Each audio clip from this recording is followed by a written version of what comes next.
ನನಗೆ ನನ್ನ ರಿಲೇಟಿವ್ ಒಬ್ರು ತೀರೋಗಿದ್ದಾರೆ, ಹಾಗಾಗಿ ನಾನು ಹೋಗ್ಬೇಕಾಯ್ತು. ಪರ್ಮಿಷನ್ ತಗೊಂಡು ಬಂದೆ. ತಮಗೆಲ್ಲರೂ ಆಗೋಗಿದೆಯಲ್ಲ ಸರ್, ಅಡ್ಡ ಮತದಾನ ಆಗೋಯ್ತು. ಜೊತೆ ಇದ್ದು ಮೋಸ ಮಾಡಬಾರ್ದು.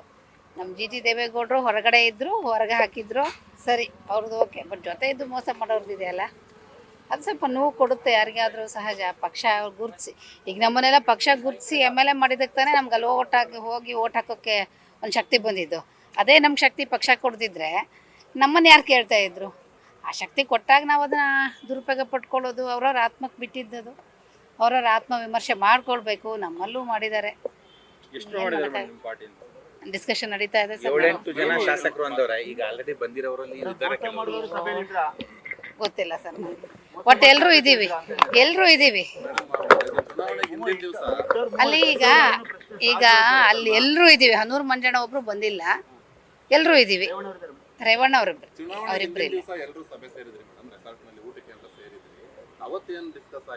ಇಲ್ಲ ಸರ್. ನಾನು ಊಟ ಆಗೋವರೆಗೂ ಇರಲಿಲ್ಲ, ನಾನು ಬಂದ್ಬಿಟ್ಟೆ.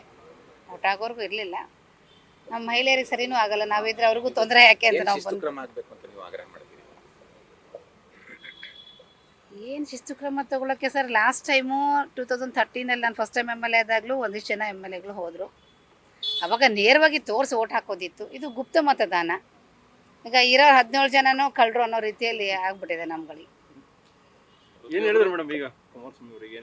ಇಲ್ಲ, ಅವ್ರಿಗೆ ಈ ರೀತಿ ರಾಜಕಾರಣನ ಎದುರಿಸಿ ಅಭ್ಯಾಸ ಆಗೋಗ್ಬಿಟ್ಟಿದೆ. ಕುಮಾರಣ್ಣವ್ರು ಒಂಥರ ಗಟ್ಟಿ ಆಗ್ಬಿಟ್ಟಿದ್ದಾರೆ. ಏನು ತೊಂದರೆ ಪರೀಕ್ಷೆ ಮಾಡೋದಕ್ಕೆ ನಾನು ಏನು ಮಾಡೋಕ್ಕಾಗಲ್ಲ. ಅಭ್ಯರ್ಥಿ ಹಾಕಿದ್ದು ಯಾರು ನಮ್ಮವರು ಯಾರು ಹೋಗ್ತಾರೆ ಅಂತ ಪರೀಕ್ಷೆ ಮಾಡೋದಕ್ಕೆ ಶಾಸಕರ ಪರೀಕ್ಷೆಗಾಗಿ 3ನೇ ಅಭ್ಯರ್ಥಿ ಹಾಕಿದ್ರು ಇರ್ಬೋದು ಸರ್. ಅದು ನಮ್ಗೆ ಹೇಳಿಲ್ಲ, ನಿಮ್ಗೆ ಹೇಳಿದ್ದಾರೆ.